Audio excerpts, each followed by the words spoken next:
Okay, Namaskar. Once again, I, on behalf of Bharati Itihas Sankalan Samiti, Karimganj District, Assam, once again welcome you all in this uh, weekly Facebook program. And today we have with us one of the eminent scholar and teacher of Philosophy Department of Assam University, Professor Adarasupally Nataraju. We generally, Nataraju Sir, in this name we generally used to call him, and he is very much famous with this name, Nataraju Sir. So anyway, today Sir is with us, and his topic will be classical Indian philosophy, a historical perspective. So first of all, thank you, sir, for just accepting our request. And I, on behalf of this Bharati Itihas Sankalan Samiti, Karimganj District, once again welcome you.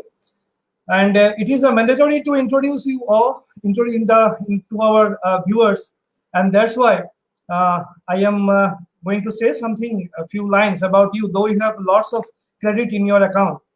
But as your research interest, as I know that it is a consciousness studies, then Vedanta, phenomenology, philosophy and literature, contemporary philosophies of Mahatma Gandhi and J. Krishnamurti. And the books which are published during you have published this one. And the name of the books are The Limits of Thought and Beyond. Then one of the important book on the nature of consciousness. Then another important book which you have written, that is the philosophy of J. Krishnamurti. So, sir, you have credited with lots of good numbers of publication and journals, presented various papers and in national and international level. And we hope that with this beautiful topic, whatever you have selected, we will be enlightened once again, and my viewers will be enlightened. So, thank you, sir, once again, and please, you may start.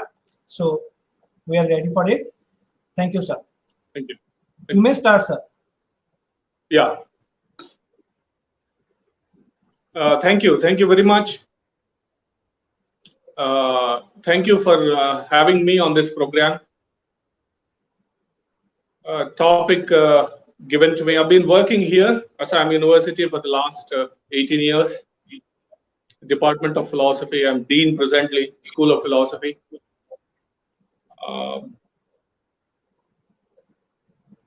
When I was asked to, speak on Indian philosophy, a historical perspective, I was happy. I was happy to share some of the research that I've been doing. The topic I thought was I'll give you a general historical growth of one or two ideas out of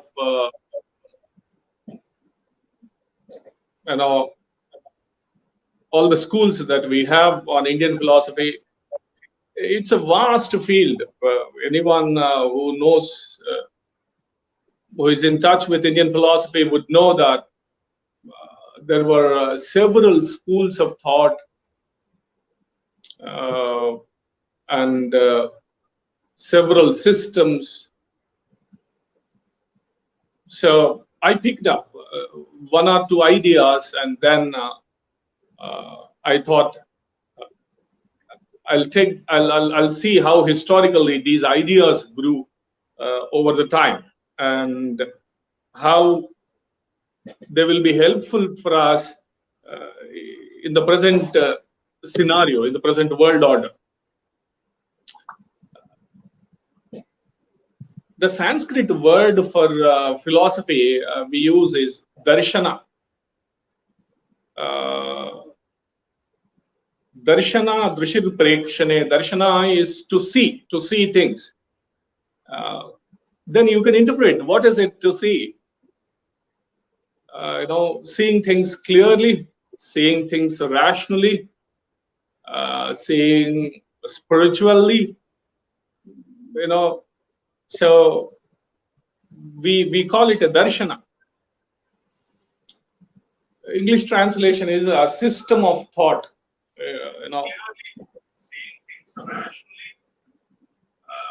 And a system of thought has two aspects to it. A, it should state the truth, and B, interpret it for every new generation.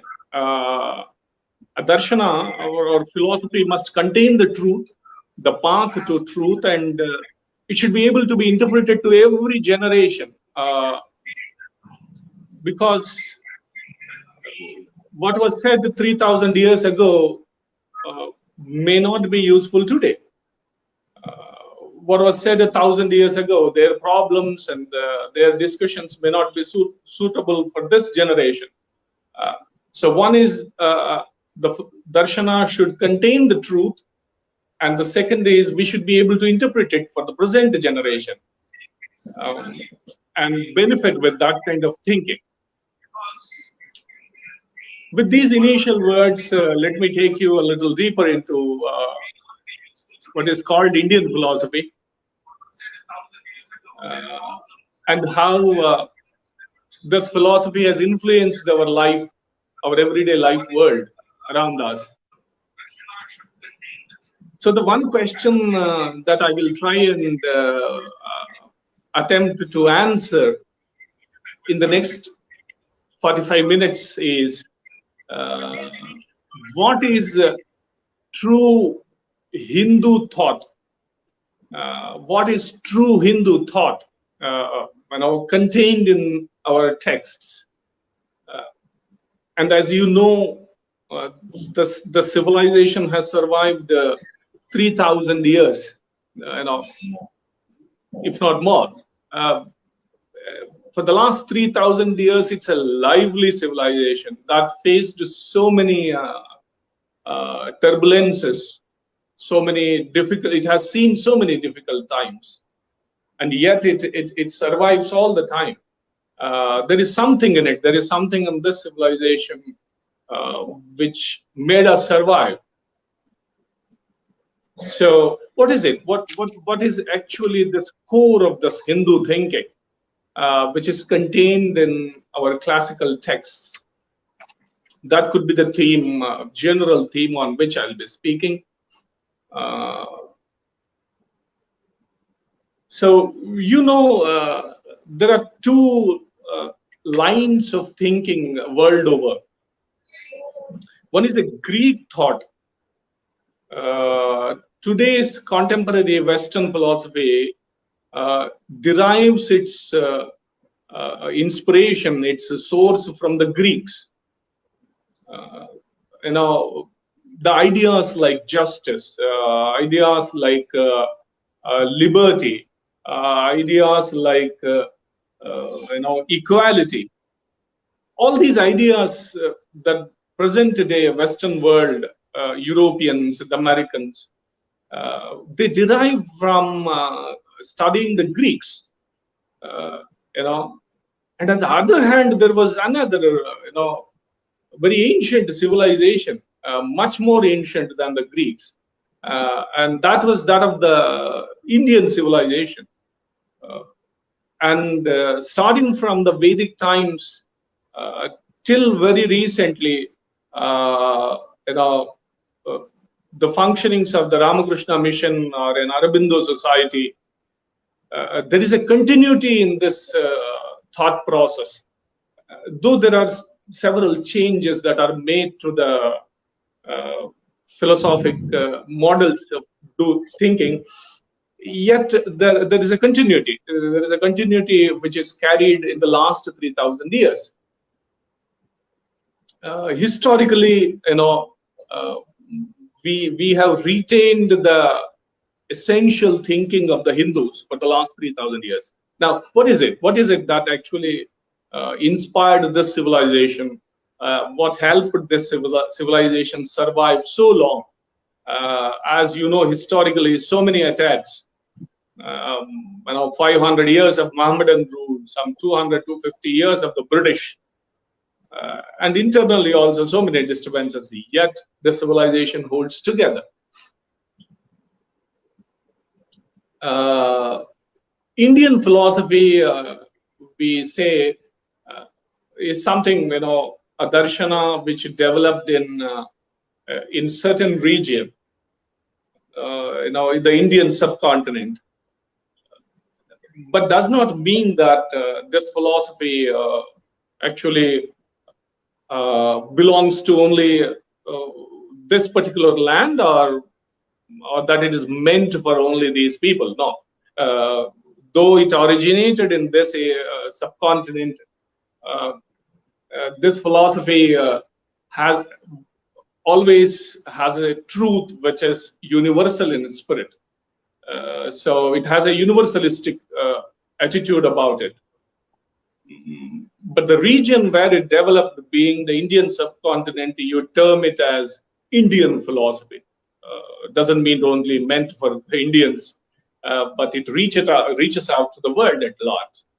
That's one aspect of understanding Indian philosophy. And the other is, this civilization historically, has seen empires come and go. It has seen wealth.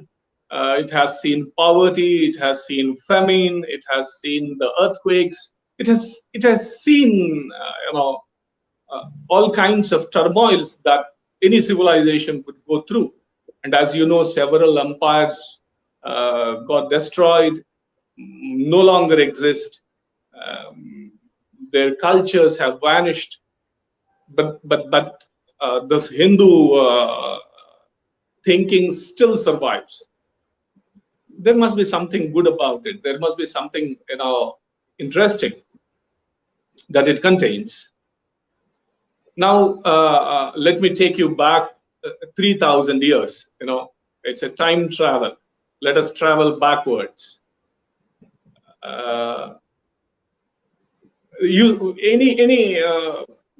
Indian philosophy takes its inspiration from the Vedas, and many of you must have heard Vidignane. Vid is the root word. Vidignane, knowledge, contain knowledge, and the general category into 4 Rig, Yajus, Sama, and Atharvana. And each Veda divided into 4 parts again: Samhita, Brahmana, Aranyaka, Upanishads. But in contemporary times, all through last 3,000 years, after the initial ritualistic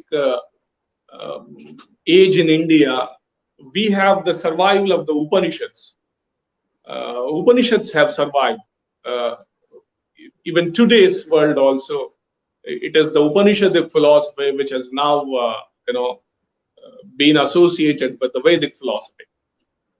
Ritualistic portion, the Mimamsa portion, was predominant, but of late you find very few who are adhering to Karmakanda portions. So therefore, it is the Upanishads which actually have inspired this civilization.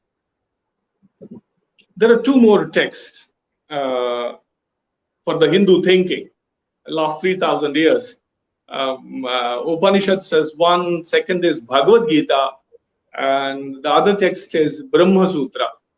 Maybe many of you may not have read this text, but at least Bhagavad-Gita is so popular. Bhagavad-Gita is known to everyone. That contains the Upanishad Sara, the very essence of the Upanishads. And Brahma Sutra is another text which also explores the Hindu thinking. And what is that thinking? What was explored there? What was explored in the Upanishads? What is explored in the Brahma Sutra, which has influenced our life?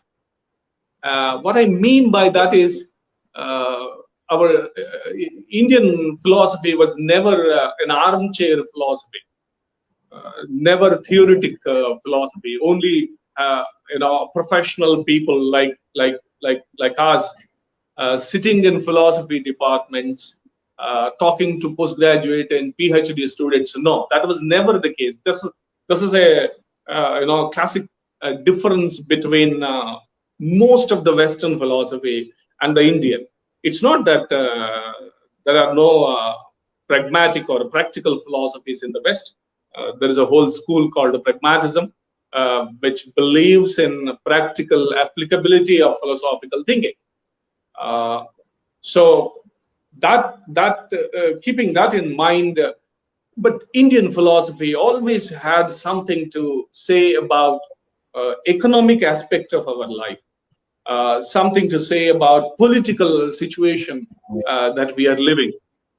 It has something to say about the social life. So there were in-depth theoretical discourses, coupled with extreme practical implementation possibilities. So it was a beautiful combination of the highest thinking of Indian minds, coupled with the usefulness in our everyday life. What was it that was so engrossing, so useful for this life? What is it that these texts think about, which is useful after 3,000 years, and today it is more useful than what it was 3,000 years back? That's how it survived. It contains the truth. What kind of truth does it contain? These are interesting questions for anyone to know. As I said, since we want to have a historical perspective, let me again take you back to the Rigvedic times. End portions of this Veda contains the Upanishads. And there are 10 or 11 important Upanishads. They were called principal Upanishads: Brihadaranyaka, Chandogya, Aitareya, Taittiriya, Ishavasya, Prashna, Kena. These Upanishads were commented last 2,000 years by several thinkers. If you heard the names like Shankara, Ramanuja, Madhva, Vallabha, Bhaskara, Yadava Prakasha, Yamunacharya, these are only few. And there were many more who commented on these texts called Upanishads. And the Bhagavad-Gita, symbolizes the very Hindu life. And again, all these acharyas have commented on the Bhagavad-Gita: Shankara, Ramanuja, Madhva, Vallabha, including your ISKCON, Srila Prabhupada, many more, hundreds and hundreds of commentaries on this text. And they have something to do with our life. What is it? What? So, we need, we need a year to study the Bhagavad-Gita, 1 year, if not more. And each Upanishad takes a few months to complete one Upanishad. So it was difficult for me in the beginning. What should I put? So I picked up 1 or 2 ideas, and I'll show you how historically these ideas actually, are the foundations of this Hindu life, what you call a Hindu life. When can I proudly say that I'm leading a life in accordance with the scriptures, authentic way of living. So what I then thought was, okay, let me pick up an idea and see how it works with us. In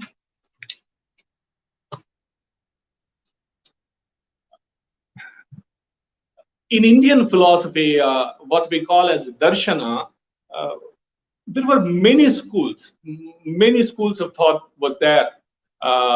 Earlier, there were around 36 schools, then 24 schools. There is a text called Sarvadarshana Sangraha, which talks about 16 schools of Indian philosophy. But today's text on Indian philosophy will give you 9 schools. 3 schools called Nastika, something like Buddhism, Jainism, Charvakas, and another 6 schools go as Astika Darshanas, something like Nyaya, Vaisheshika, Sankhya, Yoga, Purva Mimamsa, and Uttara Mimamsa, which is Vedanta. Each school needs a lifetime study with the kind of literature that is available on them. So each school made tremendous contribution to our, Hindu thinking. But coming back, to the Vedic thinking model, If there was one thinking idea that influenced Hindu life more than anything else, it was this Vedic understanding of human life, individual life, in the context of the universal life. There is a universe out there, and there is an individual sitting here and talking to you. So Upanishads, always conducted inquiries. There were dialogues between, as you know, Kathopanishad, between Yama and Nachiketa. There is a dialogue on the nature of consciousness, on the nature of Brahman, on the nature of afterlife. There is a text called Brihadaranyaka, in which there was a dialogue between Yajnavalkya and his two wives, Maitri and Katyayani, on the nature of life, on the nature of consciousness. There are other Upanishads where there are discussions between a father and a son. There is another place where there is a discussion between the king, the emperor, and the subjects. So it was these texts, through a dialogical form, represented something related to our existence. Now, so that's a beginning point that now we are entering into the main topic of discussion. The beginning point is, of any discussions on Vedic philosophy is that I exist. I'm existing. You may doubt many things of the world. You may doubt the external world. You may doubt God. You may doubt self. But our existence, we don't doubt. See, if I say I'm existing, I am. That I am is not doubted. I'm there. You can't say I'm not there. My existence is a given fact for me. I'm there. Or if you say I'm not there, then the doubting person must be existing. That's what Shankara says in the Bhagavad-Gita Bhasha. If you doubt your existence, at least something is doubting, na? That is existing. So this existence is the primary fact of our life. I'm existing. Then suppose if I put a question, what are you? What are you? What is this existence? One answer is, look, I'm a body and I have a mind. I have a thinking self. I'm a thinking person. I'm an embodied person. There is a body over there. And I'm also a thinking self, I think. Okay. Are there only two aspects of your life? Is there more? Is there more? There is much more. There is much more. If you refer back to Taittiriya Upanishad, Taittiriya Samhita, it takes the discussion at 5 different layers. Annamaya, Prana, Manomaya, Vijnana, and Ananda. These are 5 layers of our existence, here and now. I'm not making this analysis. I'm giving you a reference to Taittiriya Samhita, Taittiriya Upanishad. And then there is an inquiry on all these 5 layers of our existence. Annamaya Kosha, then the Prana, then Mano, the mind, Vijnana, the intelligence, and Ananda, the bliss. All these 5 aspects of our existence here and now. So we cannot say that Veda is 3,000 years old. It has relevance now, here. So the discussion is about existence, about life, and at 5 different layers of this existence. And this existence actually, has something more than this. The next question then is, suppose the body ends, the prana ends, the mind ends, does something survive? Does something survive more than this existence? Oh, then somebody comes and says, look, there is a conscious entity, there is a conscious principle within us, which is more than body, more than mind, more than prana. It transcends all these layers of our existence. There is something more. Oh, now you see, there is a third element entering into our life. So we started with existence. Hey, we can't doubt existence. You may doubt God. You can doubt God. You may doubt, afterlife, next life. You don't doubt your existence. I am is not doubted. And this existence has a body, has a mind, has a prana, and something more than this. Something more. It is a conscious existence. It's an existence which is conscious. Now, for the first time, what I spoke last 10 minutes was about Sat, the existence. And for the first time, something enters into our life called Chit, the conscious element. So this conscious element is much more than what we know, because we haven't experienced it directly. But this conscious principle, the intelligent principle, in Sanskrit called as Atman. Ana dhatu. Ana is the root word. Initially, Atman meant prana in the Upanishadic literature. In the Vedas, it meant breath, to breathe. To breathe was Atman. But later on, by the time Upanishads come, it stood for a permanent conscious entity that resides within the human. More than body, more than sensory organs, more than prana, more than mind. And now, see, there is another aspect to our existence. And what is surprising about it is, we are aware of the body, we are aware of the mind and prana, but consciousness is missing out there. We are not there. But this is this principle which actually is making this whole body function. It is the bedrock foundation on which this existence is subsisting. That's the thinking of the Upanishads. See, all Upanishadic thinking in Brihadaranyaka, in Chandogya, in Kathopanishad was about a conscious principle which is part of our existence. Now, if individual life has a conscious principle, the external universe also must be a conscious principle, isn't it? External entire life must have come out of conscious entity. So what Hindu thinking said was, there are two principles on which the discussions take place. Two principles that had the which we generally discuss is matter and force. There is matter out there, and then there is force. Now, I believe I'm not boring you. I'm making it as simple a discussion as possible, but this is the discussion of the Upanishads, authentic.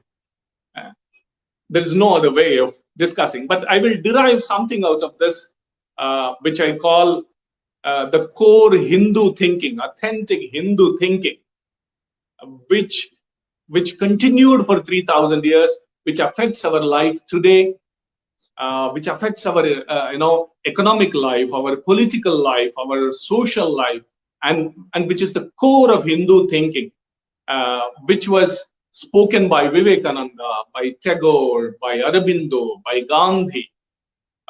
That is the core Hindu thinking. So then now I was talking about two principles which run our life. One is the matter and one is force. And it's the same principle which is running this cosmos out there externally. The whole universe is explained with two. If you listen any class on physics, they will explain you there is matter, there is force, and three kinds of forces: gravitational force, the electric force, the magnetic. Now, what Vedic thinking has done is, Vedic thinking went much ahead. Vedic thinking spoke about that all these forces and matter all have come out of one unified field. That was the summary of the Vedic thinking, Brahma Sutra. It starts by the first sutra, Dhato Brahma Jignasa. Let us understand consciousness. So what this Hindu thinking said was, the forces of the universe and the matter within the universe, the planets, the stars, the sun, the nature, the animal kingdom, and the humans, which are constituted of matter and energy, are all emanating from one single source. And the Sanskrit word they used was Brahman. The root word is Bruhat.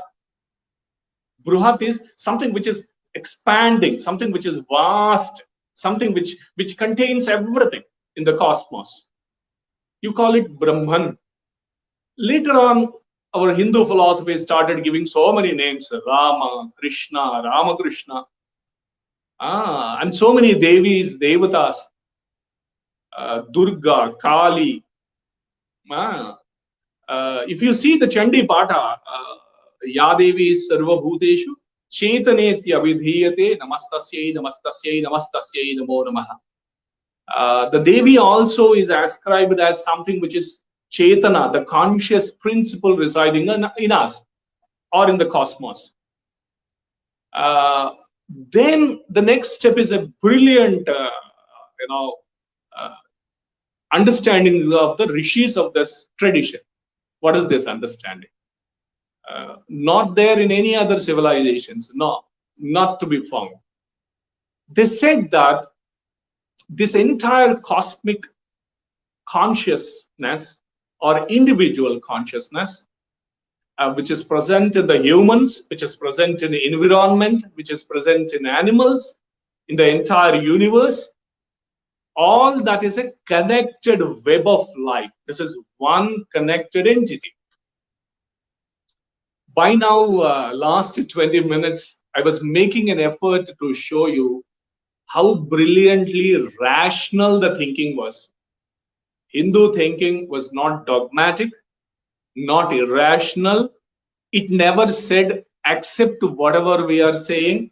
Hindu thinking always said question, raise questions, discuss, and rationally understand our philosophy. There is an Upanishad whose name is Keno Upanishad. Kena means what. So the very name is questioning. Question. It starts with several questions. Keneshitam Bharati Preshitam Manaha. It starts with the question. See, that spirit of a Hindu is about a rationalist discourse. A Hindu has always been a rationalist. It was a reasonable thinking. Therefore, even after physics or quantum physics, Einsteinian theories, proceed after the Newtonian physics, still this Hindu thinking survives because of the kind of rational foundations it is led upon. It is not a blind thinking at all. It wants to explain our individual life and a cosmic life based on one unified field of consciousness. You call it by any name, any god, but the Sanskrit word is Brahman, Brihatvat, Langhanatvat. It's an ever-expanding field. If you ask any astrophysicist, he will tell you that this universe is continuously expanding. It's a continuously expanding field of energy, of force. Since this whole life is connected life, within us, there is that conscious entity called Atman. Outside of us, there is an entity which is called Brahman. So from the Vedic times through the Bhagavad-Gita, and then 8th century Shankara, 9th century Bhaskara, 11th century Ramanuja, Yadava Prakasha, and 14th century Chaitanya Mahaprabhu, and coming back to the brilliant philosophies of the 20th century. You have You have the Ramakrishna mission, Vivekananda literature. If you see Kathamritam, Kathamritam is the very essence of this Vedic thinking. And the Vedanta lectures of Swami Vivekananda, or maybe you see the life of Gandhi. What I did last half an hour was to give you the basic Hindu thought, which was about a connected life of this universe, more than the universe, because Brahman is not just this universe, it is much more, much more. What was the philosophy that they were deriving out of this understanding? This Vedic thinking is not based on discussions or debates, but it was based on a kind of a meditative understanding. It's called a Vedantic reflection. Vedantic meditation models are there in the Upanishads. There are several models how to do meditation. In Chandogya Upanishad, in Brihadaranyaka, there are models of upasana or meditation. How to get connected to this energy, which is within us and which is everywhere in the cosmos, everywhere in the cosmos. What they have done out of this is they have created a philosophy which was so noble, starting from the idea of a Vasudhaiva Kutumbakam, the whole universe as a single family. You have heard it many times. So last half an hour, I was trying to give a foundation as to how they arrived at this idea that this entire world is a connected web of life. And therefore, they always spoke about the welfare of everything in the universe. That is the core of a Hindu thought. The welfare of everything in the universe is the core. The welfare of humans, the welfare of animals, the welfare of birds, the welfare of environment, the welfare of the whole cosmos was the core of this thought. Sarva Bhuta Hite Rataha, Bhagavad-Gita. There are two concepts in the Bhagavad-Gita, Loka Sangraha and Bhuta Hita. Loka Sangraha Mevapi Sampashyan Kartum Arhasi, second chapter. Loka Sangraha is collective welfare, human welfare. So from Vedic times till the modern times, the one idea that runs through the Hindu philosophy is that about a collective welfare of all the living beings. What made me take this idea? What made me take this idea is, the present crisis that you and I are going through, the world is going through a tremendous crisis. And the tremendous crisis that we generated is because of the human exploitation. Human exploitation in terms of nature. We exploited the environment. We occupied the space of the environment. We have exploited the animal world. The interface of the humans with animals, the interface of the humans with environment needs to be thought about by all of us. All of us need to think about this. Somewhere we didn't understand Hindu thinking. The Upanishadic thinking is about a connected, a connected cosmic life, a connected web of life that we have. And if we disturb one aspect of this life, we are going to face the consequences of it. And therefore,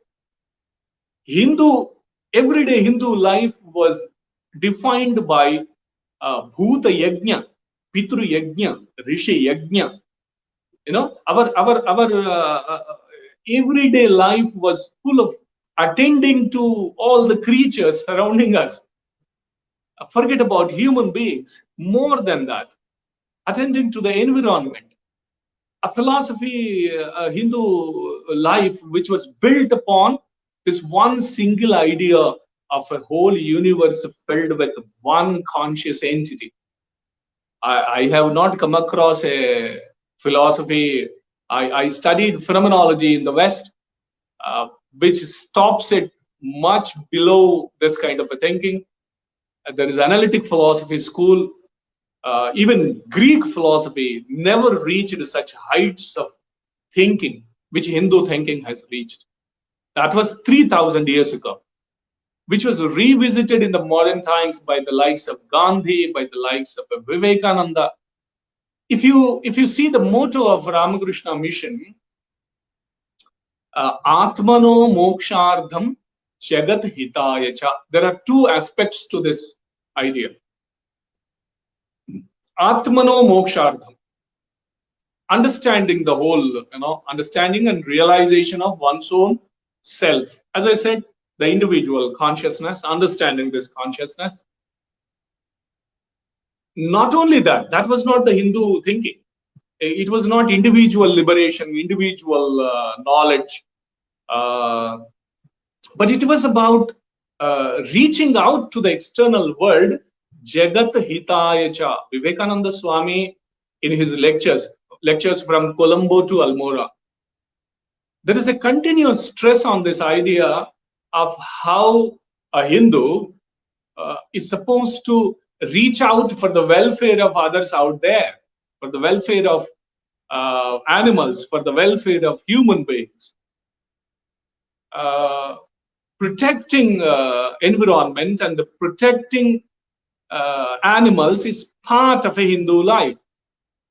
And what I wanted to say is, what happened in China, in Wuhan city, was eating all the exotic animals, entering into the animal sea life, encroaching upon the life of sea world. And as you know, I don't know, I'm not an expert in epidemiology, virology, but experts say that the pathogen virus jumped from the animal species onto the human species. And now you know the crisis the world is going through, tremendous crisis.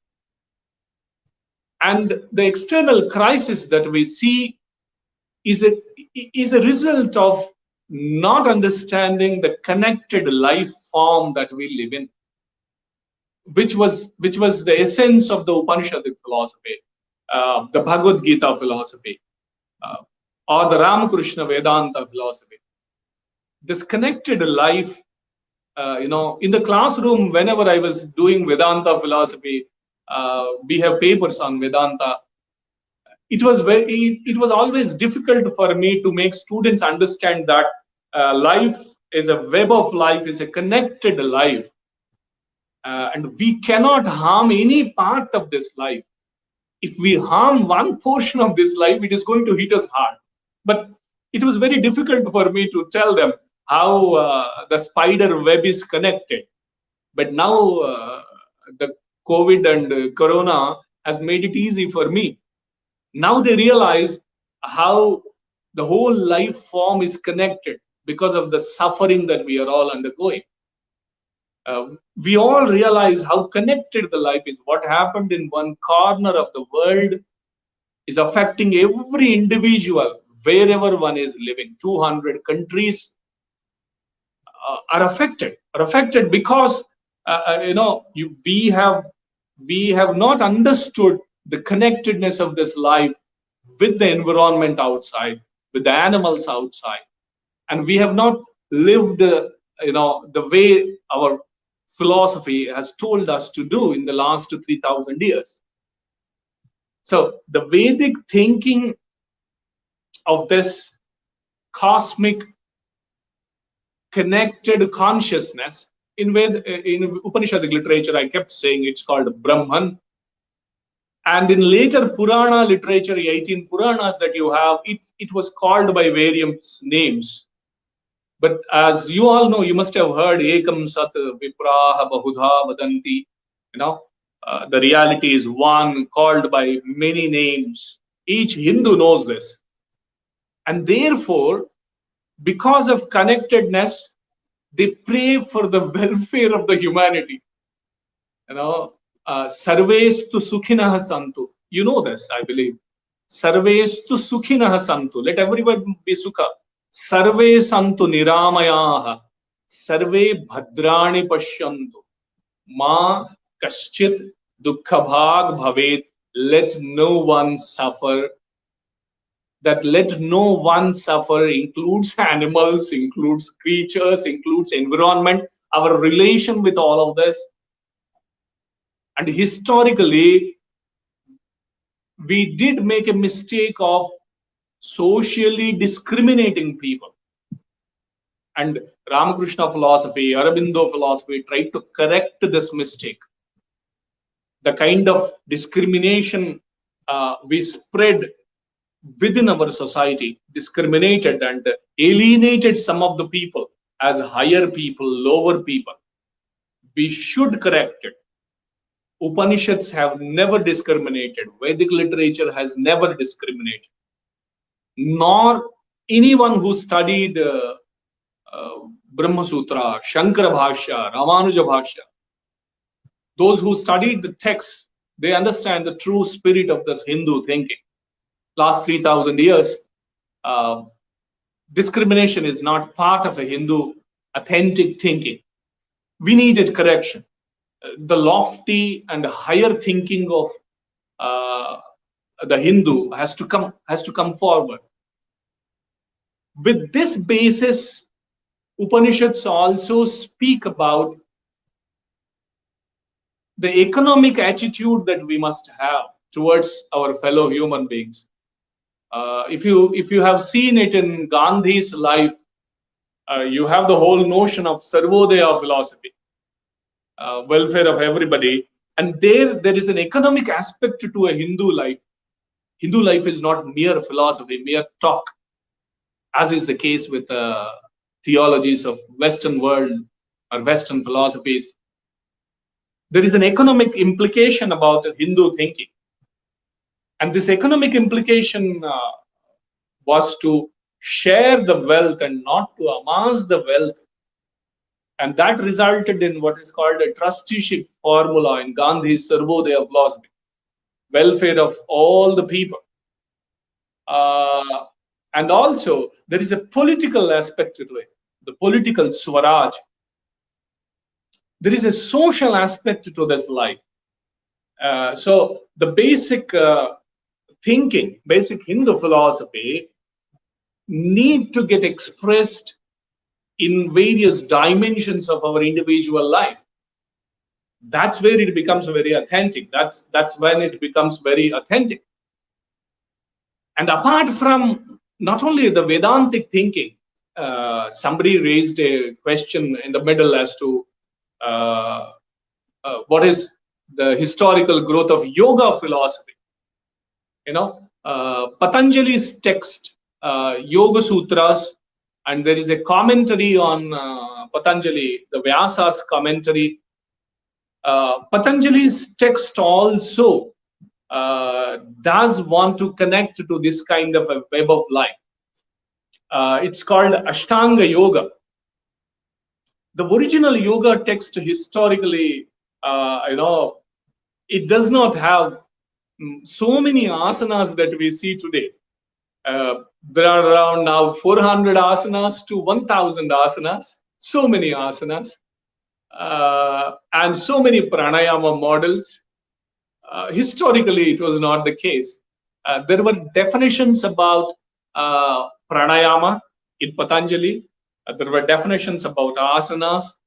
There were definitions about satya, ahimsa, asteya, aparigraha. He defines prana. Patanjali defines prachardana vidharanabhyam va pranasya. Inhalation and exhalation, control on inhalation and exhalation. That's all, not much. But later on, during the Middle Ages, 10th and 12th centuries, there is a text called Hatha Yoga Pradipika. Hatha Yoga Pradipika has probably hundreds of asanas and more growth and development of the yoga philosophy. Yoga has equally contributed to the Hindu life. We can never forget that. There are meditation models in the Upanishads. As I said, Chandogya Upanishad, Brihadaranyaka Upanishad. There are meditation models. In America, when I was visiting, there is what is called a Transcendental meditation technique, TM technique they call. It was founded by Maharshi Mahesh Yogi, their headquarters in Fairfield, Iowa. Transcendental meditation technique. I asked them, do you teach them freely? No, they don't teach. They know business very much, Americans. We don't know how to sell our knowledge. Each meditation technique, when they teach to somebody, they take around $1,500 to $2,000. $2,000 is say 1,50,000, 1,60,000 for teaching 15 days course on transcendental meditation. It's a very ordinary technique. It's observing the whole mental states. There are 20, 40 such techniques in the Upanishads. I'll give you freely. Nobody is there to take in India. And, we have not developed the commercial models of selling this knowledge. Somehow, last 3,000 years, historically, we don't know commercializing yoga or Vedanta philosophies. Yoga equally contributed to the growth of this kind of a Hindu thinking. And yuja is to join. The root word is to join. And some interpretation is to join this individual conscious entity with the Supreme. But Patanjali's definition is Chitta Vritti Nirodha Yoga, Chitta Vritti Nirodha. I believe I cannot do justice to this whole field of yoga. I just tried to answer because somebody raised a question on yoga. It needs again, several hours of discussions. Maybe again, as I said, we will take it up when we get further time. We can actually deal with the text on yoga and also deal with the commentaries on yoga, how historically these asanas or pranayamas have developed over the last 2,000 years, including the Upanishads, but not now. Another philosophy that equally contributed to the growth of Hindu life has been the Buddhist philosophy. Buddhist thinkers have equally contributed to the growth. I never see Buddhism as distinct from Hindu philosophy. It is wrong to do that. Ramakrishna or other professors have not done that. We consider that Hindu school, Hindu thinking, which is called Indian philosophy, has several schools of thought. And Buddhism is one such authentic school of Hindu thinking. They have branched out from us, but it's not a separate religion, not a separate sect. No, it's part of its core philosophy, philosophy on suffering, karma theory, transmigration theory were all derived from the Upanishads. We can give references to that. So Jaina philosophy or the Sikh philosophy, please, I request all of you, do not see them as separate from the Hindu fold. No. Hindu dharma, as you know, we were not a religion. We were never a religion. The dharma that we spoke about, the dharma included all these schools of thought. So, and the dharma, as I said earlier, dharma itself, the root word means dhru dharane. Dharanat dharma ityahuhu prajanam dharayati iti dharmaha. Vaisheshika definition. Dharanat dharma ityahuhu. It holds all of us together. It holds the whole humanity together. It holds environment, cosmos, and human beings together. That, by definition, is called as dharma. So, this Hindu dharma had several branches, several schools of thought. So, what I said was, if you go to the South Asian nations, countries like Sri Lanka or Thailand, Philippines, somebody raised a question how Buddhism is to be practiced for peaceful or mindful meditations. There are meditation techniques I cannot answer now, which is called as um, what is that meditation, Buddhist meditation technique. These days they practice this technique. Buddhist people, I'm not able to remember this technique name. So there are techniques in Buddhism also as to how we can cultivate the mind, we can cultivate the peaceful mind. Even there are schools in Shri Shri Ravi Shankar, and Patanjali Yoga Ashrama. They all have so many meditation models. I every year I go and teach in Rishikesh. There is a Vedanta society in Rishikesh where I stay and teach Vedanta for them.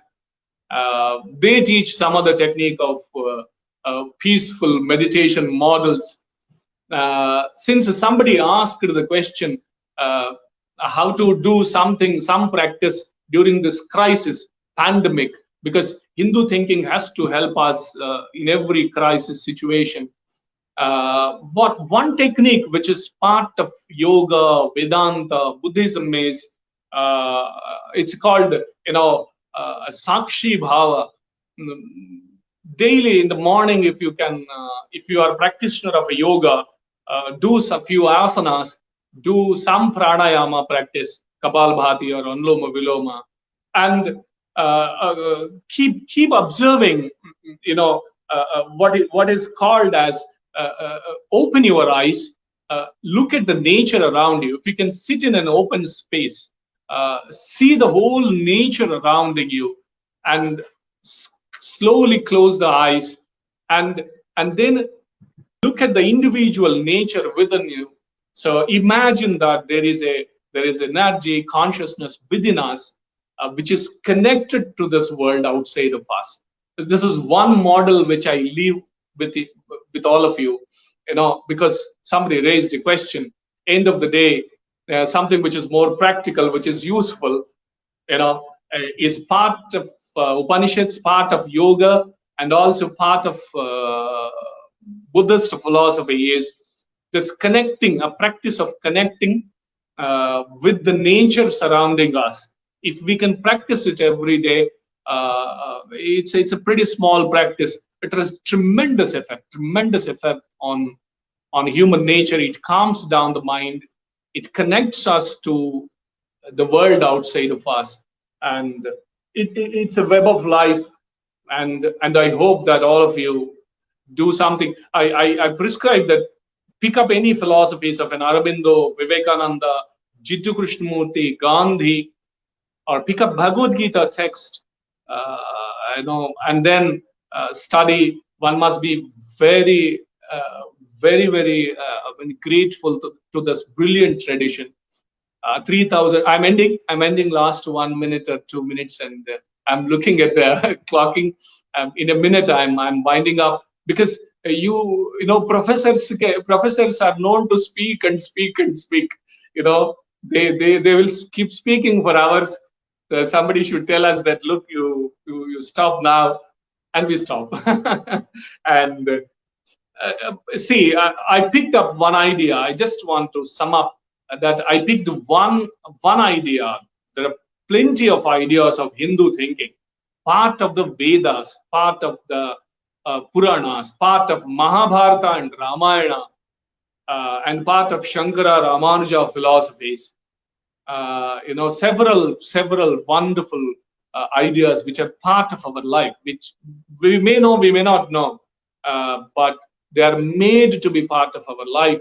I picked up one idea, and that one idea of how this individual consciousness is connected with the external consciousness, and all that conscious field is called in Vedic literature as Brahman. And also in the present crisis, we need to learn how to respect animal life, how to respect the environment outside and the nature outside, which is the reason we have neglected that part in China.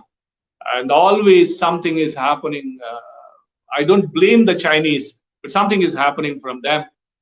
And we need to learn to live with everything that, so many things. But as I ended, one meditation technique, part of Chandogya Upanishad, part of Buddhist techniques, Vipassana, the Buddhist meditation technique, Vipassana, Vipashyati, to look clearly, Vipassana. Vipassana technique of Buddhist. For me, one best thing which I tell my students and all of you also, if you can benefit, look at the trees, look at the mountains, look at the natures in front of you. Keep looking at it carefully.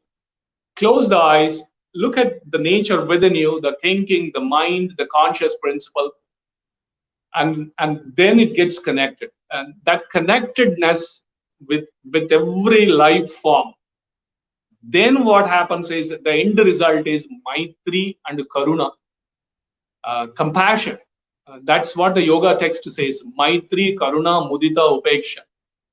Maitri and Karuna are ultimately the sum of the authentic Hindu thinking.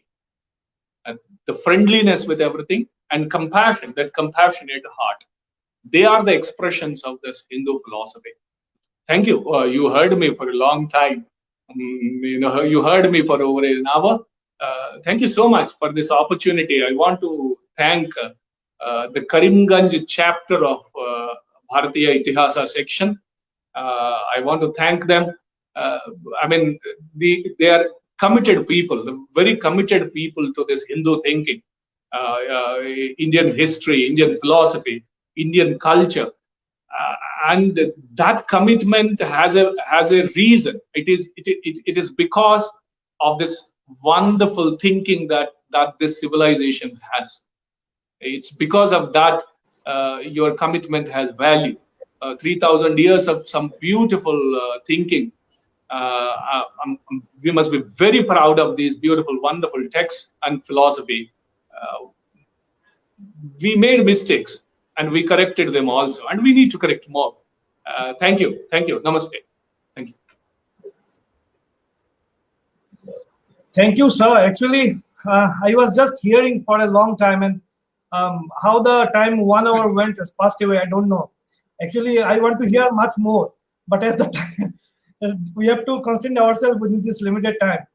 But one thing, sir, very few good points you have just arrived, and through your speech, valuable speech. So one thing that I could understand, that Bharatiya Darshan is full of, that is, it has its practical implications, and both in social, society, political, economic, and everything. And that's why, sir, we can see this one, that this Sanatana Dharma is existing after the lots of people coming from outside, and it has its own height, and it is only due to its rational foundation, as you have said, because the Mughals came, the Greeks came, all the peoples came into India, but still we are having with us the Sanatana main identity, whatever we have till date. And it is only due to this rational foundation which our ancestors have that is given to us. And another very internal, that is, I actually personally love your one quoting, that is existing and doubt yourself. That is, doubting on your own existence itself is an example of existence. So I love this one. This line. That was Shankara. That was Shankaracharya on Bhagavad-Gita. That discussion was by Shankara. Shankara, yes, sir. But however, the way you have delivered it, actually, it hurt my ear. That's why. And another important point, you have said that in this present situation also, we have to go through this Vedanta literature of Swami Vivekananda.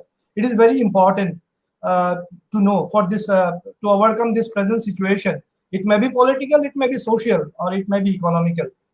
And one very important thing, sir, you said this one. Actually, it was also there in the history books that Buddhist ideas, Jaina ideas, these are all the separate ideas from the Sanatana or Bharatiya Darshana. But they are actually, as per my knowledge, this Buddhist philosophy, Jaina philosophy, these are the part of the Sanatana philosophy. So it should be there. I think I am right. So whatever you have said, that Buddhist philosophy is actually the part of the Sanatana philosophy, or the Hindu philosophy, you can say. Another very important one you have said, sir, that the Western philosophers who are very much materialistic. So it is true, sir, because due to their material ideology, this which is reflected in their Western educational thought, as well as in the historiography also. And that's why when they wrote something about, whatever they have written about the Indian history, always they try to find material out of it. So this Ramayana, Mahabharata, Upanishad, Veda is always a myth or something like a people who don't know how to write. And probably it is their ideas. And we, the people, the colonial historiographers, as well, I will say the Marxist historiographers also. These two types of historiographers are always following those materialistic ideology. And this type of ideology is still prevalent in our history book. So thank you, sir. And another very important thing you have asked, this Gandhian philosophy of thought, that is whatever Janam used to say. It is rather, I think it is a reflection of Bharatiya Darshana. Whatever, I think this is the main thing, that Gandhian Ahimsa Andolana or Ahimsa movement or whatever their Gandhian ideology or Gandhian philosophy, it is just the reflection of the Bharatiya Darshana. Or that's why, so sir, just time is also, I have taken much more time. But the points you have raised, I am actually, all the viewers will probably, including myself also, I am just hearing for the 1 hour to you. And I have to write lots of points. And thanks, sir, once again, on behalf of this Bharati Itihas Sankalan Samiti, Karimganj district. And hope that in near future also will get your blessings and you will be there present. So once again, thank you, sir. Thank you, all the viewers. And the next Sunday, once again, we will be with a new person, with a new scholar. So thank you very much. Bharat Mata Ki Jai. Namaskar.